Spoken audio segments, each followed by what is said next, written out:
High everyone, welcome to our YouTube channel general studies for government jobs. তোমাদের যে practice set হচ্ছিল সিডিপির উপর টেটের জন্য, আজকে তার পরবর্তী ক্লাস নাম্বার 2, যেখানে আমরা সিটেটেরই মের 2012 ফার্স্ট পেপারের সিডিপি কোশ্চেন্সগুলোকে নিয়ে আলোচনা করব। তো এর আগে আমাদের একটি প্র্যাকটিস সেট হয়ে গেছে, যারা যারা দেখোনি এই ভিডিও ডিসক্রিপশন বক্সে তার প্লেলিস্ট লিঙ্ক তোমরা আশা করছি পেয়ে যাবে, সেখান থেকে আগের ক্লাসটা অবশ্যই দেখে নেবে। এবং চ্যাপ্টার ওয়াইজ ক্লাসও 2-3টে হয়েছে, সেগুলোকেও তোমরা দেখবে। তার সাথে ইভিএস এর ক্লাস চলছে, সেগুলো লক্ষ্য করতে পারো তোমরা। আর যে কোনো আপডেটের জন্য টেলিগ্রাম চ্যানেল জবস একাডেমিতে জয়েন হয়ে যাও, এবং স্পেশালি টেটের জন্য একটা আছে ডাব্লিউবি প্রাইমারি টেট 2022, তো সেটাতে তোমরা জয়েন হয়ে যাও পিডিএফ এর জন্য। আজকে দেখো এই সিটেট মে 2012 এর কোশ্চেন্স সিডিপি থেকে প্রথম কোশ্চেন্স রয়েছে, মানব উন্নয়নকে যদি আমরা বিভিন্ন ডোমেন্সে ভাগ করি, সেই ডোমেন্সগুলো বা পার্টগুলো কি কি হবে, বা human development is divided into domains such as, কি উদাহরণগুলো দিয়েছে এখানে বা অপশনসগুলো। মনস্তাত্ত্বিক দিক থেকে, জ্ঞানীয় দিক থেকে, মানসিক এবং শারীরিক প্রথম অপশন। দ্বিতীয় রয়েছে শারীরিক, আধ্যাত্মিক, জ্ঞানীয় এবং সামাজিক। তৃতীয় রয়েছে শারীরিক, জ্ঞানীয়, মানসিক এবং সামাজিক। চতুর্থ রয়েছে আবেগগত, জ্ঞানীয়, আধ্যাত্মিক এবং সমাজ মনস্তাত্ত্বিক। বা ইংরেজিগুলো যদি লেখো, সাইকোলজিক্যাল, কগনিটিভ, ইমোশনাল এবং ফিজিক্যাল। দেখো সাইকোলজিক্যাল ডেভেলপমেন্ট নেই, তাই না? আমাদের ডেভেলপমেন্টের যে ডোমেন্সগুলো তার মধ্যে সাইকোলজিক্যালটা নেই, ফিজিক্যাল, স্পিরিচুয়ালটা নেই। এখানে দেখো physical, cognitive, emotional and social সবগুলো আছে, আরও আছে, কিন্তু এই চারটেই মেন। তোমরা যারা যারা গ্রোথ অ্যান্ড ডেভেলপমেন্টের ক্লাস করেছিলে, ডিসক্রিপটিভ ক্লাস, তারা এখান থেকে বুঝতে পারবে যে অপশন সিতে যে অপশনসগুলো রয়েছে সেগুলো প্রত্যেকটা রয়েছে। এখানেও যেমন সোশিও সাইকোলজিক্যালটা এবং স্পিরিচুয়ালটা নেই। তো অপশন নাম্বার সি হয়ে যাবে সঠিক উত্তর, physical, cognitive, emotional and social, যেটা রয়েছে শারীরিক, জ্ঞানীয়, মানসিক এবং সামাজিক। অপশন নাম্বার সি হচ্ছে এটির সঠিক উত্তর। নেক্সট রয়েছে, নিচের কোনটি উন্নয়নের নীতি, বা which of the following is a principal of development, যে এটি একটি অবিরাম প্রক্রিয়া বা ডিসকন্টিনিউয়াস প্রসেস। সেটা অবিরাম হবে না, এটা সবিরাম হবে, কারণ এখানে ডিসকন্টিনিউয়াস, এটা হবে সবিরাম।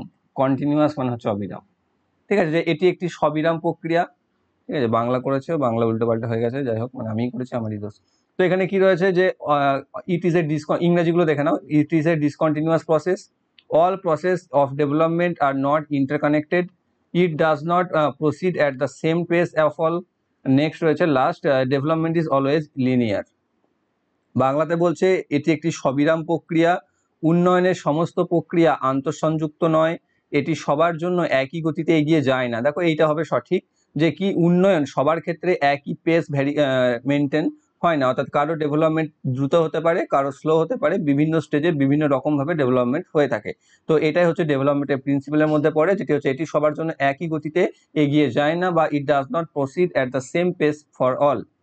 ঠিক আছে, কারণ এটা হচ্ছে একটা সবিরাম প্রক্রিয়া, এটা সঠিক, ঠিক আছে? আচ্ছা, এটা নয়, সরি, ঠিকই ছিল, অবিরাম প্রক্রিয়া, যেটা একটা সবিরাম।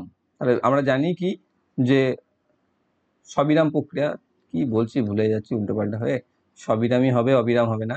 কারণ আমাদের ডেভেলপমেন্ট হচ্ছে একটা কন্টিনিউয়াস প্রসেস, যেটা আমাদের টু টর্ম মানে আমাদের গর্ভাবস্থা থেকে মৃত্যু পর্যন্ত হয়ে থাকে, এবং সেখানে কোনো রকম বিরাম হয় না। স্লো হতে পারে, ফাস্ট হতে পারে, কিন্তু কন্টিনিউয়াসলি হতে থাকে। গ্রোথের ক্ষেত্রে আমরা কি বলেছিলাম, যে একটা টাইম পিরিয়ড থাকে বা একটা লিমিটেশন থাকে, কিন্তু ডেভেলপমেন্টের কোনো ক্ষেত্রে কোনো রকম লিমিটেশন থাকে না। সেটা একটা সবিরাম প্রক্রিয়া, জন্ম থেকে শুরু করে মৃত্যু পর্যন্ত। তো সেটা সবিরাম নয়, অবিরাম। তো এখানে সবিরাম, যেটা ডিসকন্টিনিউয়াস রয়েছে, সেটা সবিরাম, সেটা হবে না। অন্যদিকে রয়েছে উন্নয়নের সমস্ত প্রক্রিয়া আন্তঃসংযুক্ত নয়, অর্থাৎ একটার সাথে অন্যটা ইন্টার রিলেটেড বা ইন্টার কানেক্টেড, সেটা হবে। ইন্টার কানেক্টেড যদি থাকতো তাহলে সঠিক হতো, নয় দিয়েছে তাই এটা হবে না। লাস্ট রয়েছে উন্নয়ন সবসময় রৈখিক হয়, সবসময় রৈখিক হয় না, তো এটাও হবে না। অপশন নাম্বার ডিটা বাদ, তাহলে অপশন সি হয়ে যাচ্ছে সঠিক উত্তর, এটি সবার জন্য একই গতিতে যায় না বা একই পেশে হয় না। নেক্সট রয়েছে শেখানো প্রক্রিয়ায়, বা এখানে তুমি টিচিং লার্নিং যেটাকে আমরা বলি, শেখানো এবং শেখা প্রক্রিয়ায় বা ব্যক্তিগত মনোযোগ গুরুত্বপূর্ণ, কারণ বা individual attention is important in the teaching learning process, because তোমরা বাংলাগুলোর একটু আধটু গন্ডগোল থাকতে পারে, তো সেই জন্য ইংরেজিটা রাখা আছে, ইংরেজিটাকে একটু দেখে নিও। অতটুকু ইংরেজিটা তোমরা প্রত্যেকেই বোঝো, যে কারণ আমি বাংলা অবশ্যই করে দিয়েছি, কিন্তু একটা দুটো বাক্যের গঠন বা বাক্যের শব্দের গঠন ভুল থাকতে পারে, ঠিক আছে? এখানে কি বলছে, যে শেখানো বা শেখার প্রক্রিয়ায় ব্যক্তিগত মনোযোগ গুরুত্বপূর্ণ, তার কারণ কি? তার কারণ হচ্ছে এটি প্রতিটি শিক্ষার্থীকে শৃঙ্খলাবদ্ধ করার জন্য শিক্ষকদের আরো ভালো সুযোগ দেয়। দ্বিতীয়, শিক্ষার্থী সবসময় দলে ভালোভাবে শেখে। শিশুরা বিভিন্ন হারে বিকাশ লাভ করে এবং ভিন্নভাবে শেখে। আর শিক্ষক প্রশিক্ষণ কর্মসূচি এটি নির্ধারণ করে। বা ইংরেজিতে যদি দেখে নিই যে it offer better opportunities to teachers to discipline each a learner. Next রয়েছে learner always learn better in groups, নাকি children develop at different rates and learn differently, আর নাকি teacher training programs prescribe it. কোনটা হবে? Option number C নাকি B নাকি A নাকি D? যে শেখানো এবং শেখা এই প্রক্রিয়ার জন্য ব্যক্তিগত মনোযোগ গুরুত্বপূর্ণ। তার কারণ হচ্ছে ব্যক্তিগত মনোযোগ গুরুত্বপূর্ণ কারণ দেখো আমি বারবার বলেছিলাম যে সেখানে আমাদের ডেসক্রিপটিভ ক্লাসে যে একটা টিচার সে একই লেকচার প্রদান করে কিন্তু সেখানে উপস্থিত 50টা ছেলে 50 রকম ভাবে শেখে জিনিসটাকে। সবাই তো ইকুয়ালি শেখে না, না, এক একজন এক এক রকম ভাবে শিখতে থাকে। তার কারণ কি? সেখানে হচ্ছে ব্যক্তিগত মনোযোগিতার পার্থক্যের কারণ। টিচার তো একই লেকচার দিয়েছে বা টিচার তো যেমন বলেছে তেমনই বলেছে, কিন্তু সেখানেই বিভিন্ন স্টুডেন্ট বিভিন্ন রকম ভাবে সেই জিনিসটাকে নিতে পারছে।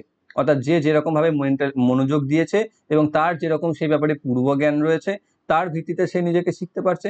তার কারণ হচ্ছে কি? তারা বিভিন্ন হারে বিকাশ লাভ করে। এইটা যেটা আগের কোশ্চেনে যে পড়লাম যে বিকাশ কিন্তু সবার জন্য সেম পেসে হয় না, তাই এটা হয়ে যাবে অ্যান্সার যে শিশুরা বিভিন্ন হারে বিকাশ লাভ করে এবং ভিন্নভাবে শেখে। তাই ব্যক্তিগত মনোযোগ খুব গুরুত্বপূর্ণ টিচিং লার্নিং প্রসেসের ক্ষেত্রে। নেক্সট, মানুষের ব্যক্তিত্বের ফলাফল বা human personality is the result of, যে মানুষের ব্যক্তিত্ব কিসে থেকে আছে বা কিসের রেজাল্ট হিসাবে আমরা আমাদের ব্যক্তিত্ব বা পার্সোনালিটি পেয়ে থাকি? শুধুমাত্র পরিবেশের প্রভাবে, নাকি বংশগতির, নাকি লালন পালন ও শিক্ষার, নাকি পরিবেশ এবং বংশগতির মিথস্ক্রিয়া? দেখো আমরা হেরিডিটি পড়েছিলাম না, হেরিডিটি যে বংশগতি, আর একটা পড়েছিলাম পরিবেশ। যে হেরিডিটি থেকেও আমরা কিছু বৈশিষ্ট্য আমাদের মধ্যে ক্যারেক্টার বা আমাদের পার্সোনালিটি ডেভেলপমেন্টের ক্ষেত্রে পেয়ে থাকি, যে আমরা কোন বংশের থেকে এসেছি, সেখানকার কি ছিল জিনগত বৈশিষ্ট্য কি কি রয়েছে সেগুলো, আর বাকিগুলো কি থেকে আমরা আমাদের পারিপার্শ্বিক পরিবেশ থেকে শিক্ষা গ্রহণ করি বা পরিবেশ থেকে গ্রহণ করি। তাহলে সেটা হচ্ছে interaction between heredity and environment, যে আমাদের পার্সোনালিটি হচ্ছে হেরিডিটি এবং এনভায়রনমেন্টের ইন্টারাকশনের ফলাফল। অপশন ডি হচ্ছে এটির সঠিক উত্তর।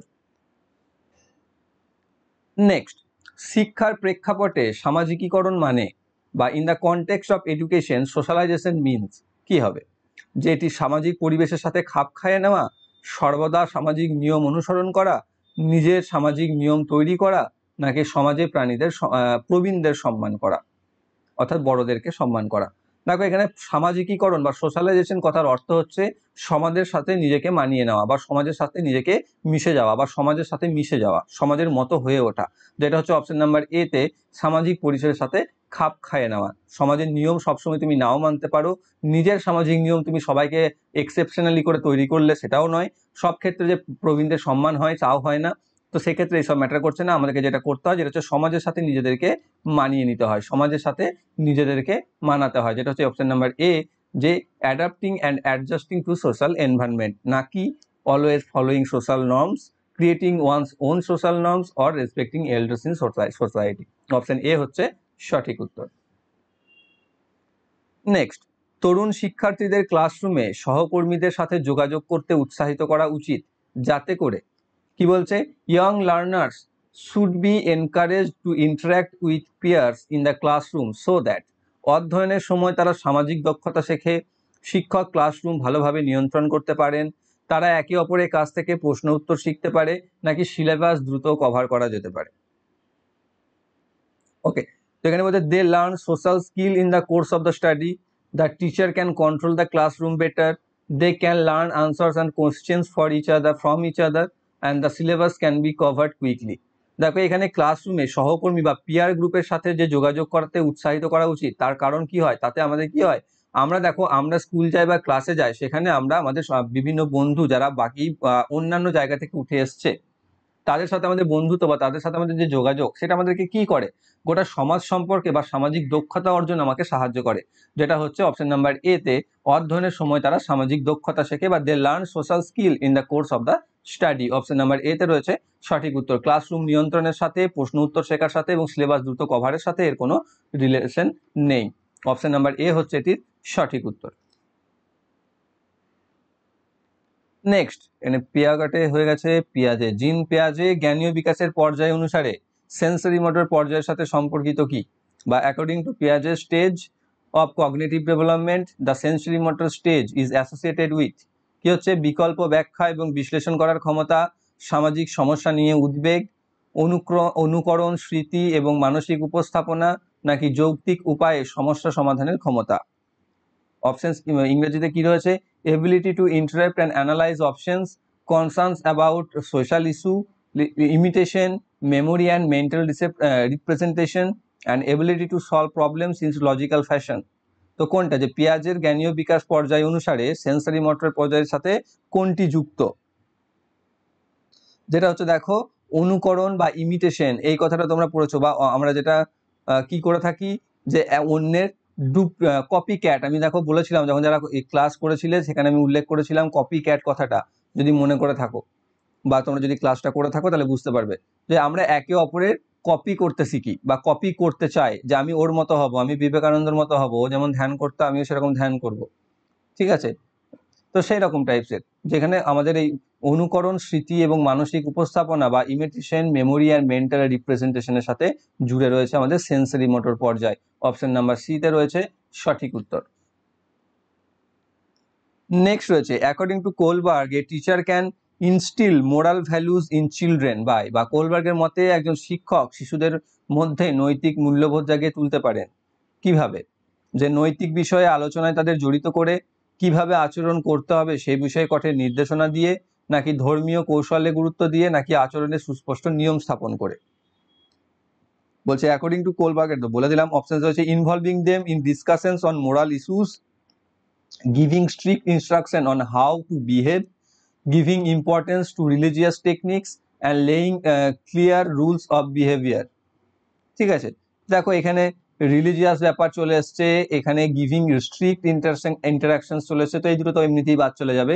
এখানে রয়েছে একটা involving them in discussions of moral issues, এটা দেখো হয়ে যাবে অ্যান্সার আমাদের, যেটা হচ্ছে নৈতিক বিষয়ে আলোচনায় তাদের জড়িত করে, নাকি আচরণের সুস্পষ্ট নিয়ম তৈরি করে। অপশন নাম্বার ডিও হবে না, অপশন এ হয়ে যাবে এখানে সঠিক উত্তর, নৈতিক বিষয়ে আলোচনায় তাদের জড়িত করে বা involving them in discussing on morals issues, আমরা কি করতে পারি, আমরা instil moral values in children. Next কি রয়েছে, নিচের কোনটি প্রগতিশীল আচরণের বৈশিষ্ট্য? আমাদের which of the following is a feature of progressive behaviour, বা প্রগতিশীল আচরণের বৈশিষ্ট্য কোনটা? যেটা ঘন ঘন পরীক্ষা এবং পরীক্ষা, নমনীয় সময় সারণী এবং বসার ব্যবস্থা করা, নাকি নির্দেশনা শুধুমাত্র নির্ধারিত পাঠ্যপুস্তকের উপর ভিত্তি করে, নাকি পরীক্ষায় ভালো নম্বর পাওয়ার উপর জোর দেওয়া। অর্থাৎ which of the following is a feature of progressive behaviour, frequent test and examinations, flexible time table and seating arrangement, instruction based solely on prescribed textbooks, নাকি emphasis on scoring good marks on examinations। কি হচ্ছে, এটা হচ্ছে আমাদের প্রগতিশীল আচরণের ক্ষেত্রে যেটা আমাদের সব থেকে বেশি ইম্পর্টেন্ট, না পরীক্ষা নির্দেশনা শুধুমাত্র নির্ধারিত পাঠ্যপুস্তকের উপর ভিত্তি করে, এটাও নয় পরীক্ষায় ভালো নাম্বার উপরেও আমাদের প্রগতিশীল আচরণের বৈশিষ্ট্যের মধ্যে পড়ে না, যেটা হচ্ছে নমনীয় সময় সারণী এবং বসার ব্যবস্থা বা flexible time table and seating arrangement. Option number B হয়ে যাবে সঠিক অ্যান্সার। নেক্সট, একজন শিক্ষক তার শিক্ষার্থীদের বিভিন্ন শেখার শৈলী পূরণ করতে বিভিন্ন ধরনের কাজ ব্যবহার করেন।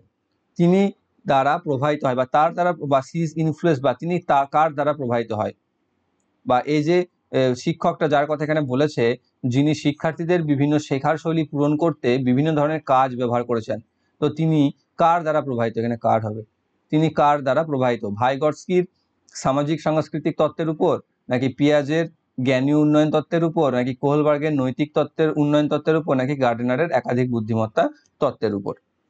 দেখো এখানে ভাইগটস্কি, পিয়াজে এবং কোহলবার্গ এই তিনটে নিয়ে আমি আলোচনা করে দিয়েছিলাম, ঠিক আছে, এই গার্ডনারেরটা করা হয়নি।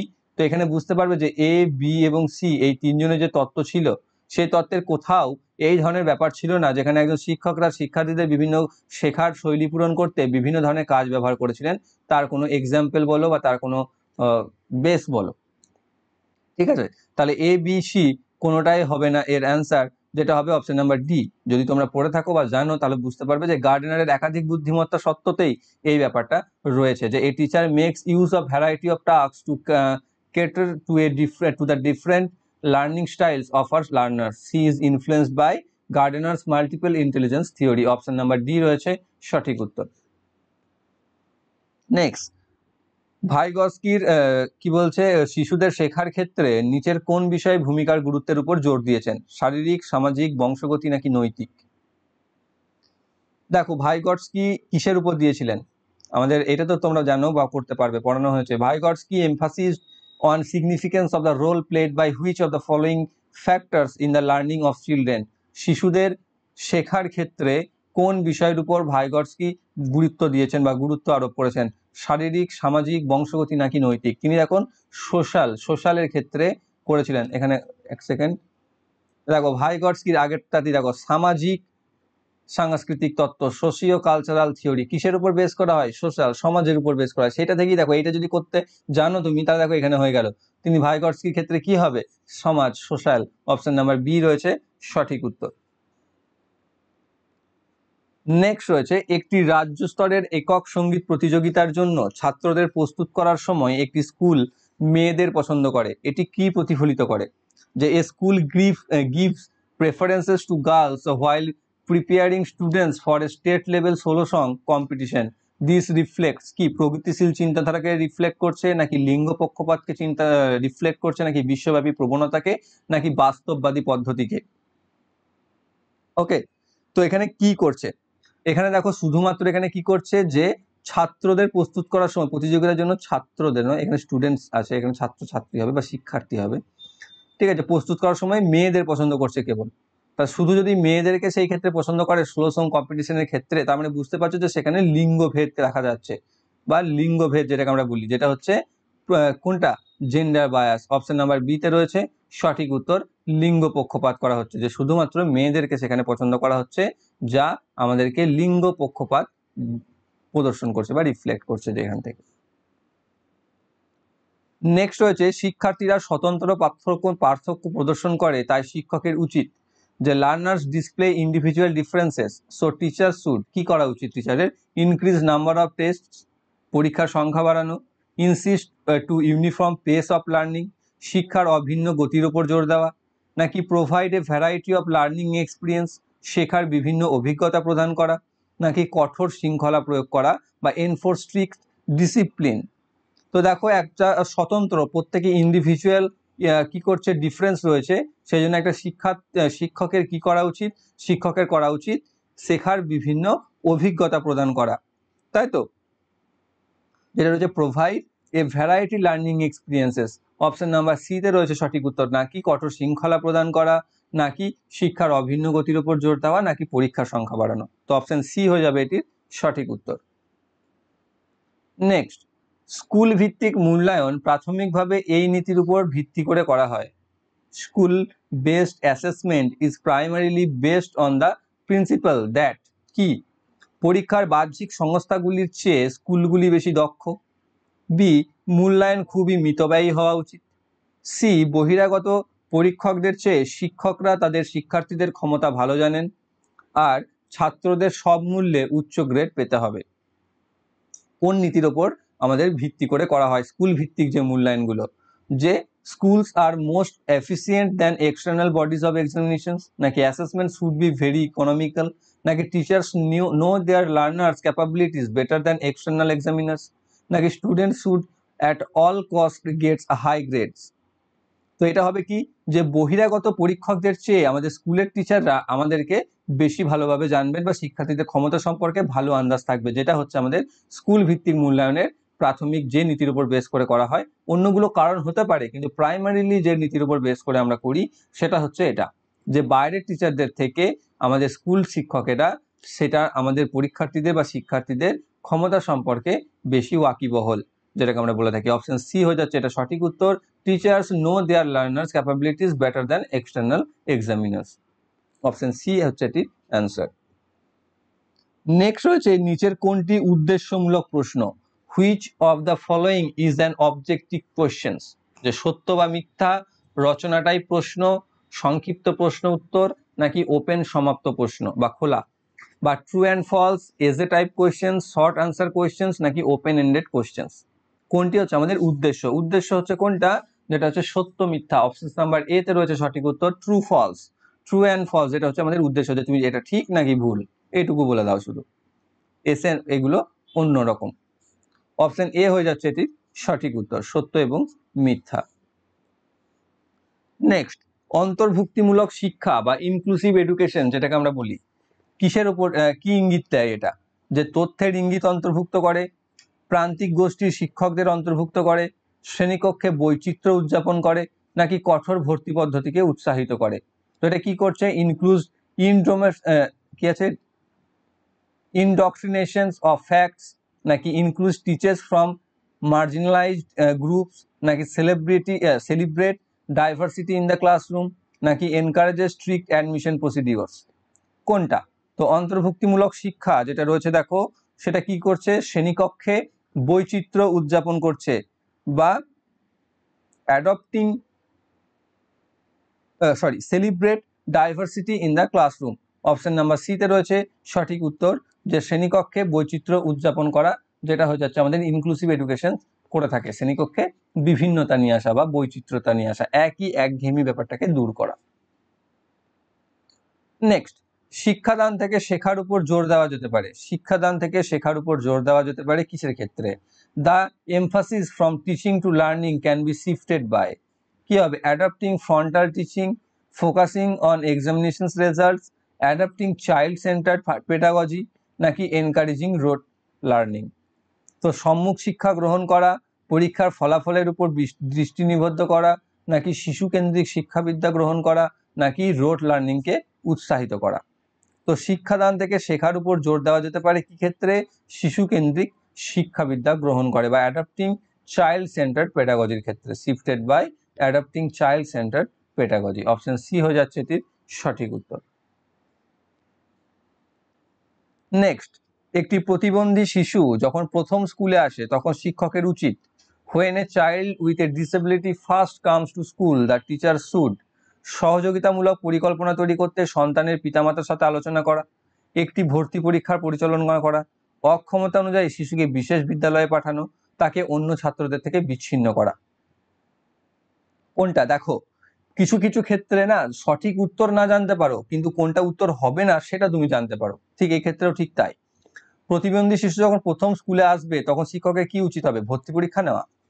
ভুল। তাকে অক্ষমতা অনুযায়ী বিশেষ অন্য জায়গাতে পাঠিয়ে দেওয়া? এটাও না। অন্যদের থেকে বিচ্ছিন্ন করে আলাদা করে রাখা? এটাও না। তাহলে পরে কোনটা থাকছে? এ, যেটা হচ্ছে সহযোগিতামূলক পরিকল্পনা তৈরি করতে সন্তানের পিতামাতার সাথে আলোচনা করা, যে তার অ্যাকচুয়াল প্রবলেমটা কি, সে কি কি প্রবলেম ফেস করে, তার কমফোর্টের জোন কোনটা, সে কি ভালোবাসে, সে কি ভালোবাসে না, সেই জিনিসগুলো সম্পর্কে জানা, বা সে কি পারে, সে কি পারে না, সেগুলো সম্পর্কে আলোচনা করা। তাহলে এই হয়ে যাবে এটির সঠিক উত্তর।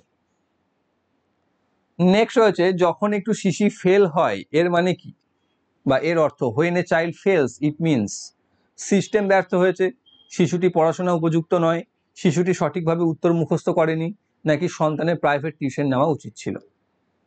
The system has failed, the child is not fit for studies, নাকি the child has not memorised the answers properly, or the children should have taken private tuition. তো কখন, যখন একজন ছাত্র বা একজন শিশু ফেল করে, এর কথার অর্থ কি? সিস্টেম ব্যর্থ হচ্ছে, নাকি ছেলেটা পড়াশোনা মুখস্থ করছে না, নাকি দেখো এখানে যে এক্ষুনি বললাম যেটা, যে কিছু উত্তর জানতে পারো কিন্তু কোনটা উত্তর হবে না তোমরা সেটা জানতে পারো, পড়াশোনা উপযুক্ত নয় এটা তো নয়, শিশুটির উত্তর মুখস্থ করার সাথে কোনো সম্পর্ক নেই, প্রাইভেট টিউশনের সাথে কোনো সম্পর্ক নয়, যেটা হচ্ছে আমাদের যেটা সিস্টেম পড়াশোনা শেখানোর, সেই সিস্টেমটা ফেল করছে। তার মানে যদি সেখানে শিশু ফেল করে তার অর্থ সেখানকার সিস্টেম ফেল। তো অপশন নাম্বার এ হয়ে যাচ্ছে এটা সঠিক উত্তর। নেক্সট, বীজের অঙ্কুরোদ্গম ধারণা শেখানোর সবচেয়ে কার্যকর পদ্ধতি কোনটা? ঠিক আছে, the most effective method to teach the concept of germination of seed is, বীজ বৃদ্ধির ছবি দেখানোর দ্বারা, বিস্তারিত ব্যাখ্যা দেওয়ার মধ্যে দিয়ে, ছাত্রদের বীজ রোপণ করতে এবং অঙ্কুরোদ্গমের পর্যায়গুলি পর্যবেক্ষণ করতে বলা, ব্ল্যাকবোর্ডে ছবি আঁকতে এবং বর্ণনা করে দিতে বলা। কোনটা? দেখবে আমাদের যখন জীবনবিজ্ঞানে এই অঙ্কুরোদ্গম পর্যায়টা পড়েছিলাম জীবনবিজ্ঞানে, তখন দেখেছিলাম কি, যে সেখানে দেখবে বলেছিল কোথায়, যে ঘরে করে দেখার, একটা মোটর বীজ বা একটা ছোলার বীজকে নিয়ে সেখানকার যে জার্মিনেশন মেথড, সেই মেথডটাকে নিয়ে আলোচনা করতে বলেছিল। আলোচনা বলছি, আমাদের নিজেদেরকে করতে বলেছিল বাড়িতে, বা করার কথা বলা হয়। তো সেটাই আমাদেরকে, তার দ্বারাই আমরা সব থেকে বেশি বেটারলি করতে পারবো, যেটা হচ্ছে অপশন নাম্বার সি তে যে ছাত্রদের বীজ রোপণ করতে এবং অঙ্কুরোদ্গমের পর্যায়গুলি পর্যবেক্ষণ করতে। অপশন নাম্বার সি তে রয়েছে সঠিক উত্তর, to make the students plant seeds and observe stages of germination. Next, একটি কাজ করতে গিয়ে যখন একটি শিশু বিরক্ত হয় এটি একটি লক্ষণ যে, অর্থাৎ when a child gets bored while doing a task it is a sign that, কিসের সাইন এটা? শিশুটি শিখতে সক্ষম নয়, শিশুকে শৃঙ্খলাবদ্ধ করতে হবে, কাজটি যান্ত্রিকভাবে পুনরাবৃত্তিমূলক হয়ে উঠতে পারে, নাকি শিশুটি বুদ্ধিমান নয়। a child is not capable of learning, the child needs to be disciplined, নাকি the tasks may have become mechanically repetitive, নাকি the child is not intelligent। তো কোনটা হচ্ছে তার প্রবলেম? তো এটা হতে পারে যে কাজটি যান্ত্রিকভাবে পুনরাবৃত্তিমূলক, রিপিটিটিভ, সেই কারণে সে সেটাতে বিরক্ত বোধ করছে। যখন হয় না যে একই কাজকে আমরা বারংবার করতে থাকি, একই কাজকে যখন আমি বারংবার করি তখন কি হয়, সেই কাজটার প্রতি আমাদের একটা বিরক্তি চলে আসে। সেই জিনিসটা আমাদের এখানে বলছে যে কাজটি যদি যান্ত্রিকভাবে বা মেকানিক্যালি রিপিটেটিভ হয় তাহলে সেটি করতে শিশুর বিরক্তি আসতে পারে। অপশন সি হয়ে যাবে এটির সঠিক উত্তর। নেক্সট, নিচের কোনটি শেখার ক্ষেত্র বা which of the following is A domain of learning? আধ্যাত্মিক, পেশাদার, অভিজ্ঞতামূলক, নাকি কার্যকরী, অর্থাৎ স্পিরিচুয়াল, প্রফেশনাল, এক্সপেরিয়েন্সিয়াল, নাকি এফেক্টিভ। তো এটা কোনটা হবে?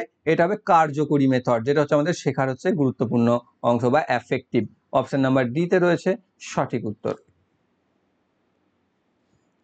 পরবর্তী রয়েছে সমস্যা সমাধানের বৈজ্ঞানিক ভিত্তির পদ্ধতির প্রথম ধাপ নিচের কোনটি, বা which of the following is the first step in the scientific method of problem solving? কোন একটা সমস্যা সমাধানের ক্ষেত্রে বৈজ্ঞানিক যে স্টেজগুলো রয়েছে তার ফার্স্ট কোনটা? যে প্রাসঙ্গিক তথ্য সংগ্রহ, অনুমান প্রণয়ন, অনুমান যাচাই, নাকি সমস্যা সচেতনতা? ঠিক আছে, কোনটা? যেটা হচ্ছে কোনো একটা সমস্যাকে যদি সলভ করতে হয় বা সমস্যার সমাধান করতে হয় আমাকে, সবার আগে কি করতে হবে? আমাকে সেই সমস্যাটাকে জানতে হবে। যে অ্যাকচুয়াল আমরা ম্যাক্সিমাম সমস্যার সমাধান এই জন্য খুঁজে পাই না কারণ আমরা অ্যাকচুয়াল সমস্যাটাই বুঝতে পারি না। অনেক সময় সেই সমস্যার দ্বারা আসা যে ফল, সেই ফলগুলোকে নিয়ে আমরা বেশি ভাবতে থাকি নাকি সমস্যাটাকে। ঠিক আছে, তো সেই সমস্যাটাকে আগে আমাকে জানতে হবে, যেটা হচ্ছে প্রবলেম অ্যাওয়ারনেস, সমস্যা সচেতনতা। আগে সমস্যাটাকে তো চেনো, আগে তুমি যা কাজ করার জায়গাটাকে তো জানো, তারপর তো তুমি সেখানে কাজ করবে। তো সমস্যার সমাধান তখনই পসিবল যখন সেখানে সমস্যার সচেতনতা থাকবে। অপশন ডি হয়ে যাবে সঠিক উত্তর। নেক্সট, শিক্ষার্থীদের ভুল প্রায় নির্দেশ করে বা errors of learners often indicate কি? শেখার অনুপস্থিতি, শিক্ষার্থীদের আর্থসামাজিক অবস্থা, তারা কিভাবে শেখে, নাকি যান্ত্রিক ড্রিলের? Absence of learning, socio economic status of the learners, how they learn, নাকি দে নিড বা the need of mechanical drill? কোনটা? এটা একটা ছেলেদের মধ্যে যে ভুল সেটা নির্দেশ দেয় কি? প্রায় নির্দেশ করে এটা যে তারা কিভাবে শিখছে। তাদের মধ্যে পাওয়া ভুলগুলো বা কারোর মধ্যে যে ত্রুটিগুলো আমরা পাবো বা পাওয়া ত্রুটি যেটাকে আমরা বলি, ঠিক আছে, পাওয়া ত্রুটি যেগুলো যদি আমি বলি, সেই ত্রুটিগুলো থেকে আমি কি বুঝবো যে সে কিভাবে শিখেছে, কিভাবে শিখেছে সেটা আমরা বুঝতে পারি না। যে তুমি কাউকে একটা অঙ্ক করতে বললে, একটা অঙ্ক যেটা 4-5 মেথডে হয়ে থাকে, তো সে কোনো একটা তার মধ্যে মেথড চুজ করবে করার জন্য।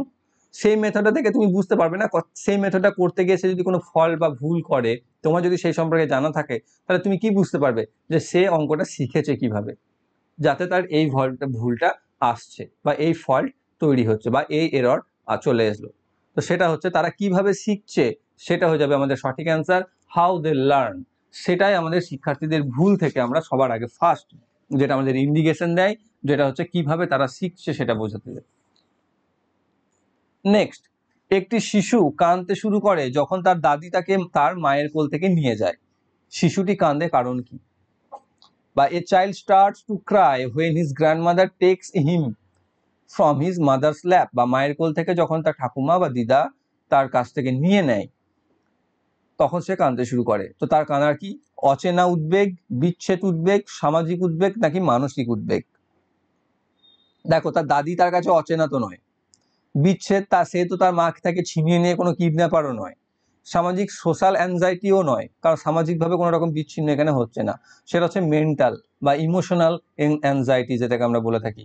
অপশন নাম্বার ডি, যে তার মায়ের কাছ থেকে, দেখবে এটা হয় না যে তোমার কাছে যার কাছেই ভালো লাগে ছেলেটা থাকতে, তার কাছ থেকে অন্য কেউ নিতে চাইলে সে কাঁদতে শুরু করে দেয়। এখানে যেটা মায়ের কাছ থেকে দাদির কথা বলেছে বা ঠাকুমার কথা বলেছে, সেটা নিলে সে কাঁদতে শুরু করে, তার কারণ হচ্ছে তার মানসিক উদ্বেগ। কারণ তার কাছে এই টেনশন গুলো হয় না যে কে একজন অচেনা ব্যক্তি আমাকে নিয়ে নিল, তার মা থেকে আমাকে দূরে করে নিয়ে চলে গেল, তার সোশ্যাল একটা উদ্বেগের কারণ হয়ে গেল, সেসব কোনোটাই নয়। সেটা হচ্ছে তার ইমোশনাল অ্যাংজাইটি। অপশন ডি হচ্ছে এটির সঠিক উত্তর। নেক্সট, একজন শিক্ষক একটি পাঠ্য এবং ফল এবং সবজির কিছু ছবি ব্যবহার করেন এবং তার ছাত্রদের সাথে আলোচনা করেন। শিক্ষার্থীরা তাদের পূর্ববর্তী জ্ঞানের সাথে বিস্তারিত যোগ করে এবং পুষ্টির ধারণা শেখে। এই পদ্ধতির উপর ভিত্তি করে কি হয়? অপারেন্ট কন্ডিশনিং অফ লার্নিং, জ্ঞানের নির্মাণ, নাকি ক্লাসিক্যাল কন্ডিশনিং, নাকি শক্তি বৃদ্ধি তত্ত্ব।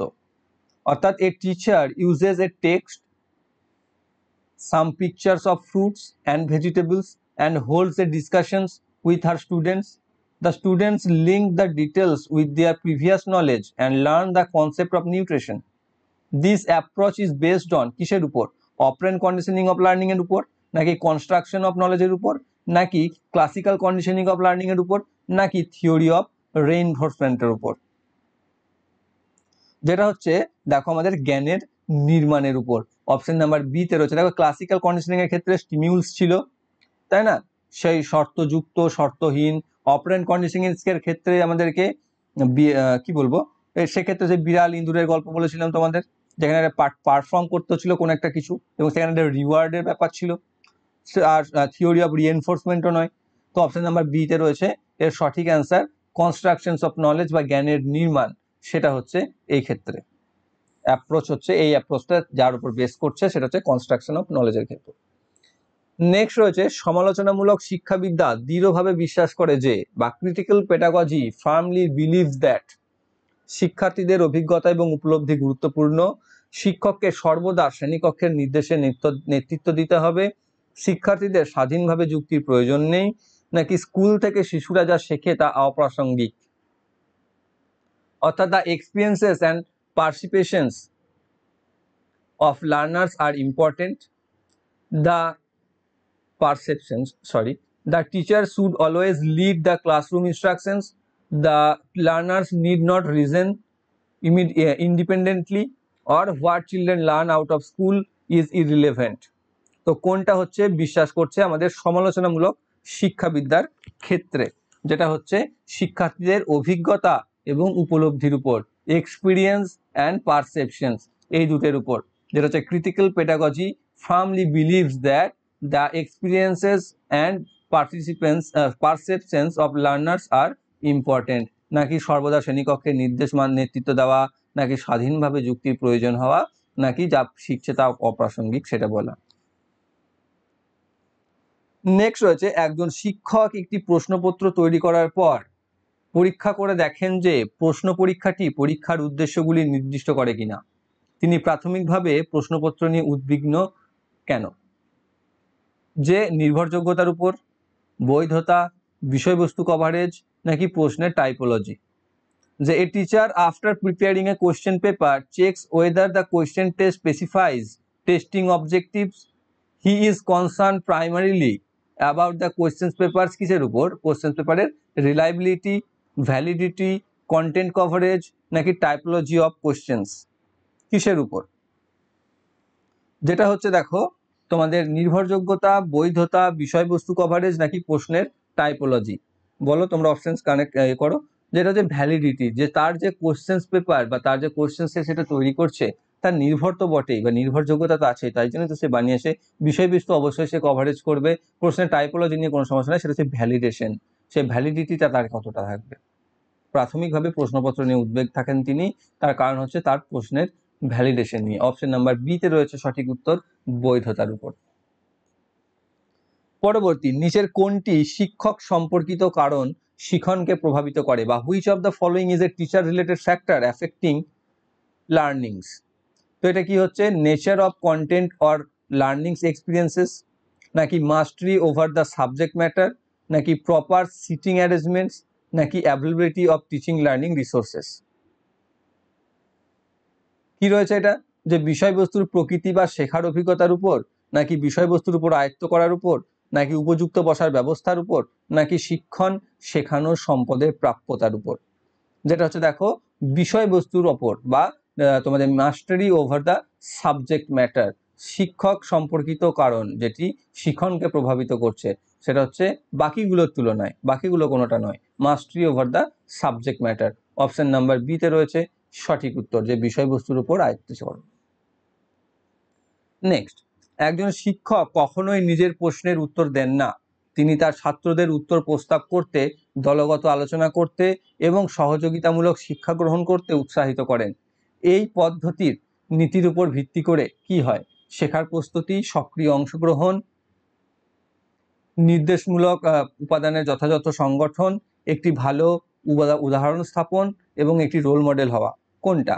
কি বলছে? A teacher never gives answers questions herself, she encouraged her students to suggest answers, have group discussions and adopt collaborative learnings. This approach is based on the principle of key readiness to learn, active participation, proper organizations of instructional material, নাকি setting a good example of being a role model?